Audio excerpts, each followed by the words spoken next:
허락하신 하나님의 말씀은 이사야서 43장 14절로 21절까지 말씀입니다. 너희의 구속자여 이스라엘의 거룩한 이 여호와가 말하노라. 너희를 위하여 내가 바벨론에 사람을 보내어 모든 갈대아 사람에게 자기들이 연락하던 배를 타고 도망하여 내려가게 하리라.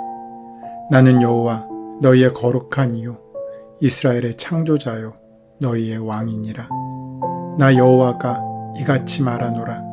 바다 가운데의 길을 큰 물 가운데에 지름길을 내고 병거와 말과 군대의 용사를 이끌어내어 그들이 일시에 엎드려져 일어나지 못하고 소멸하기를 꺼져가는 등불 같게 하였느니라. 너희는 이전 일을 기억하지 말며 옛날 일을 생각하지 말라. 보라, 내가 새 일을 행하리니 이제 나타날 것이라. 너희가 그것을 알지 못하겠느냐? 반드시 내가 광야의 길을 사막의 강을 내리니 장차 들짐승 곧 승냥이와 타조도 나를 존경할 것은 내가 광야의 물을 사막의 강들을 내어 내 백성 내가 택한 자에게 마시게 할 것임이라. 이 백성은 내가 나를 위해 지었나니 나를 찬송하게 하려 함이니라. 오늘 본문의 말씀인 이사야서 43장 14절로 21절의 말씀은 바벨론에서 시온으로 돌아오게 될 새 일에 대하여 증거하고 있습니다. 바벨론의 포로로 끌려가게 된 이스라엘 사람들은 그동안 선민이라 자부했던 자신들이 겪고 있는 그 암담하고 고통스러운 현실을 도저히 납득하거나 받아들일 수 없었습니다. 하나님이 살아계시다면 어떻게 이러한 참혹한 일이 벌어질 수 있는지 그들은 묻지 않을 수 없었던 것입니다. 하지만 하나님께서는 그들의 그 고통스러운 질문에 대답하지 않으셨습니다. 고통을 겪는 것보다 더 괴로운 것은 그 고통에 어떠한 의미도 없다고 느낄 때입니다.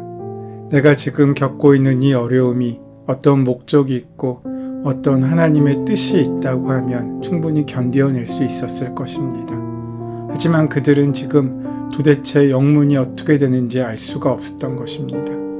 하나님의 백성은 얻어맞고 조롱당하며 고통을 당하고 있는데 바벨론은 실컷 나쁜 짓을 하면서도 그렇게 의기양양하고 있는데 하나님의 종이고 하나님의 택하신 백성이라던 이스라엘은 어떠한 희망의 근거도 찾을 수 없는 안담한 현실 가운데 있지 않습니까? 도대체 하나님의 정의는 어디에 있단 말입니까? 하나님은 당신의 백성들의 고통 따위에는 관심이 없다는 것입니까?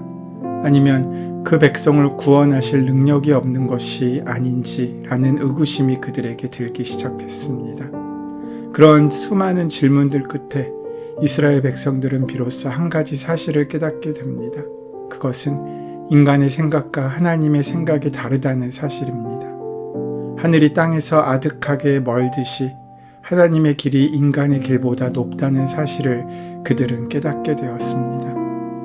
우리에게 희망의 뿌리가 있다면 그것은 환경에 의하고 내 능력에 달려있는 것이 아니라 좋으신 하나님께서 살아계시고 우리와 함께 하시고 그 하나님이 우리를 사랑하신다는 그 자체입니다.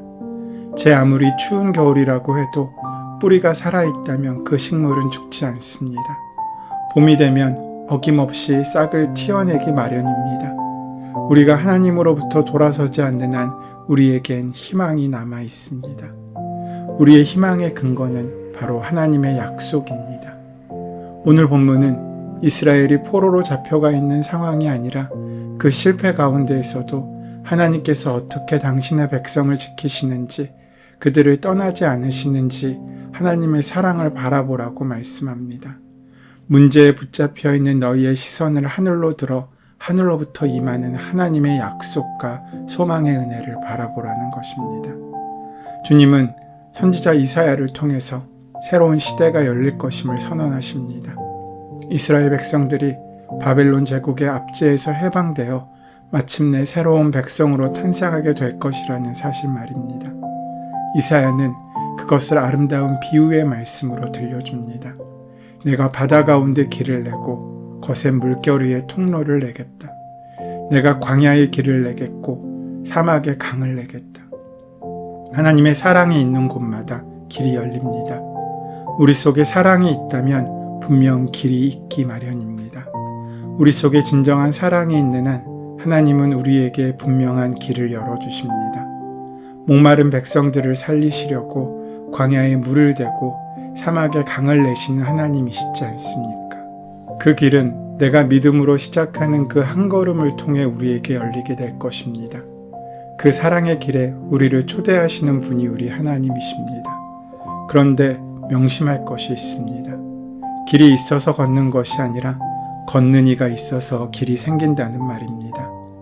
오늘 이사야가 기억하는 이스라엘의 하나님은 그 택하신 백성을 사막으로 인도하시는 분이십니다. 포로로 잡혀있던 이스라엘 백성을 향하여 포로에서의 귀환을 예견하며 선지자 이사야가 이렇게 말합니다. 오늘 본문 18절의 말씀에 너희는 이전 일을 기억하지 말며 옛날 일을 생각하지 말라. 하나님께서는 오늘 이 말씀을 통하여 이전 일을 기억하지 말라고 분명히 명령하십니다. 이 말씀은 하나님께서 베풀어 주신 은혜를 잊어버리라는 의미가 아닙니다. 그럼에도 과거의 것들 중에는 잊어야 하는 옛것이 있기도 합니다. 노예 생활을 하면서 경험한 아픈 경험들, 고통스러운 경험들, 힘들었던 경험들이 있지 않겠습니까?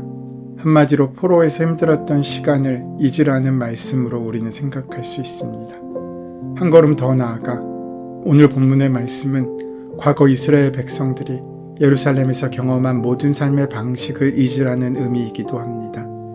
단지 기억 상실증에 걸리라는 말씀이 아니라 옛적의 모든 관습들과 습관들, 행동 양식들로부터 해방되고 더 이상 얽매이지 말라는 의미인 것입니다. 우리가 세상을 살아가면서 새로운 비약을 꿈꿀 때가 있습니다. 그럴 때 제일 먼저 행해야 할 것이 무엇입니까? 먼저 과거를 잊고 과거와 단절되는 것입니다. 그럴 때 우리는 새로운 희망을 품고 새 은혜를 향해 새 시간을 향해 나아갈 수 있는 것입니다. 하나님께서는 그런 우리에게 약속하십니다. 오늘 본문 19절로 20절까지 말씀을 통해서 보라 내가 새 일을 행하리니 이제 나타날 것이라 너희가 그것을 알지 못하겠느냐 반드시 내가 광야의 길을 사막의 강을 내리니 장차 들짐승 곧 승냥이와 타조도 나를 존경할 것은 내가 광야의 물을 사막의 강들을 내어 내 백성 내가 택한 자에게 마시게 할 것이라. 하나님께서 이스라엘 백성에게 말씀하십니다. 이제 내가 사막의 강을 내고 광야의 물을 내겠다. 과거에는 없었던 방식으로 이 일을 만들어내시겠다는 것입니다. 과거에는 그저 사막입니다. 그저 광야였습니다. 하지만 하나님께서는 그곳에 새로운 변화를 만들어주시겠다고 말씀하고 있으십니다. 이 놀라운 일이 하나님의 능력으로 일어나게 될 것입니다. 하나님께서는 우리로 하여금 새로운 비전으로 새로운 삶으로 도약하기를 원하고 계십니다. 그 기회는 특별한 시간이 아닌 우리가 살아가는 삶의 일상의 자리에서부터 시작되는 것입니다. 우리는 살아가면서 매 순간순간마다 중요한 결정을 내려야 할 때가 있습니다. 누구를 만나고 어디에 살고 어떤 사업을 하고 어떤 만남을 이루어 갈지 분명히 매우 중요한 요소들입니다. 우리의 삶의 방향을 결정하는데 영향을 미치는 중요한 일들입니다. 하지만 우리의 삶은 내가 내리는 결정과 관계없이 지속됩니다. 중요한 것은 우리가 내리는 삶의 결정들 그 순간에 하나님이 함께 계시는 것을 발견하는 것입니다. 이것이 방향을 잃어버린 우리들에게 가장 중요한 길을 제시합니다. 여행을 하면서 중요한 것은 지도와 나침반입니다. 지도는 가야 할 곳이 어디인지를 알려주고 나침반은 그곳을 향한 방향을 가르쳐줍니다. 나침반을 잘 보아야 우리가 가야 할 곳의 그 길을 잃지 않습니다. 나침반이 우리에게 주는 유익은 우리가 정해놓은 인생의 목적이 무너져도 또 우리가 계획한 환경이 바뀌어도 하나님께서 우리를 향한 계획이 바꾸어지지 않는다는 사실입니다. 우리가 방향을 잃었을 때 하나님의 방향을 바라볼 수 있다면 말입니다. 우리의 방향은 바뀌어질 수도 있고 우리의 기준은 달라질 수도 있습니다. 하지만 하나님의 기준은 결코 바뀌지 않습니다. 사랑이 있는 곳, 그 사랑을 따라가면 우리는 아버지의 집에 온전히 이를 수 있습니다. 성경에는 수많은 사람들의 실패의 이야기들이 담겨 있습니다. 하지만 실패한 인생들 가운데서 하나님을 만나 새로운 삶을 만들어간 믿음의 영웅들이 바로 그 이야기에 가득 차 있습니다. 오히려 우리의 인생이 깨지는 순간 하나님의 계획이 시작됨을 발견할 수 있습니다. 그렇지만 그 과정을 지나야 한다면 그 길 가운데에서 주님과 함께 동행하며 그 길을 포기하지 않을 위로와 힘을 받아야 되지 않겠습니까? 우리의 삶의 나침반은 사막 저 건너편에서 우리를 기다리시며 넉넉하게 웃고 계시는 하나님을 가리키고 있기 때문입니다. 높은 산을 바라보며 그 길이 얼마나 멀고 힘들고 험한지 생각하며 낙심하는 것이 아니라 지금 우리와 함께 동행하시는 그 하나님과 함께 삶의 의미를 발견할 때 그 믿음이 작동하여서 우리에게 그 힘들고 어려운 길을 건너갈 수 있는 귀한 능력으로 동행하심으로 함께 하지 않겠습니까? 바로 믿음이 필요한 순간이 지금 이때입니다. 여러분이 믿음을 가지고 있다면 지금 당면한 모든 문제들이 풀어질 것입니다.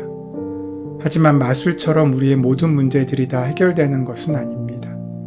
하지만 주님과 함께 방황하는 그 시간들은 낭비되지 않고 하나님께서 허락하시는 많은 것을 얻는 귀한 은혜의 시간이 될 것입니다.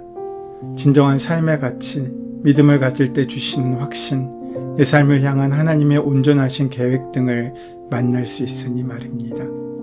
오늘 여러분들이 믿음을 보일 수 있다는 것은 목적 없는 방황을 하지 않는다는 것, 무의식적으로 우리의 인생을 결단하지 않는다는 것, 그리고 하나님께서 원하시지 않는 편에 절대로 서지 않는다는 것을 말합니다. 그리고 우리는 그 사막을 건너는 동안 예기치 않은 축복과 기적을 경험하게 될 것입니다.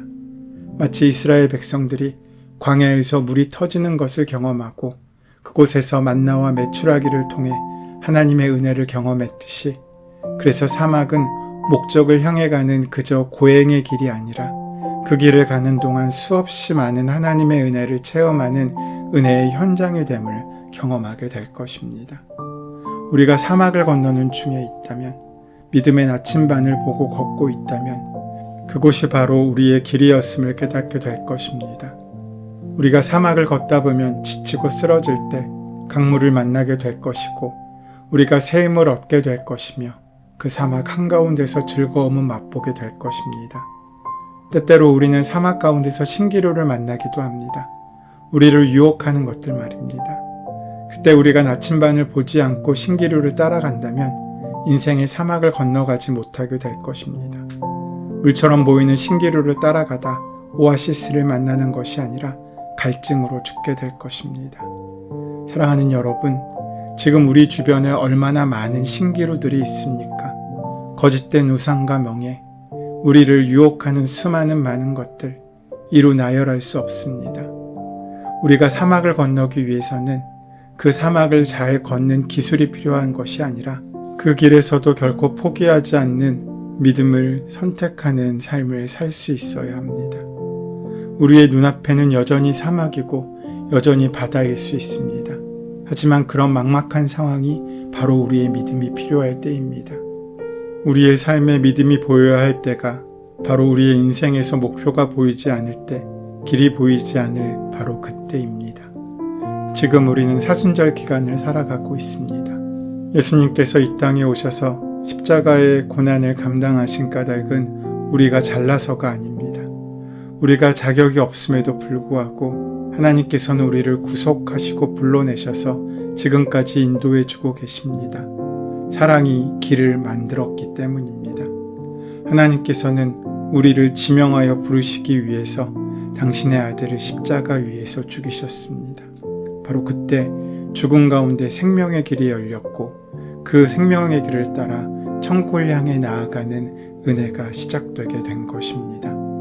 우리의 잘남이 아니라 하나님의 사랑이 그 길을 여신 것입니다. 그 주님을 내어주셔서 우리의 생명을 대신하신 은혜를 기억하며 그 하나님의 사랑을 가슴 깊이 새기는 귀하고 복된 한날을 살아가는 저와 여러분 되시기를 소원하고 축원합니다. 은혜의 주님, 이제부터 헛된 세상이 아니라 우리 안에 새로운 일을 행하시고 죽음 가운데 생명의 길을 이루시는 하나님만 바라보며 살아갈 수 있도록 인도하시고 함께하여 주시옵소서. 예수님의 이름으로 기도드립니다. 아멘. 이제 오늘 이 아침 우리에게 허락하신 오늘 본문의 말씀이 지금 나에게 말씀하고자 원하시는 주님의 음성을 듣기 위하여 본문의 말씀을 깊이 묵상하시고 함께 기도하는 시간 가지도록 하겠습니다. 함께 기도합니다.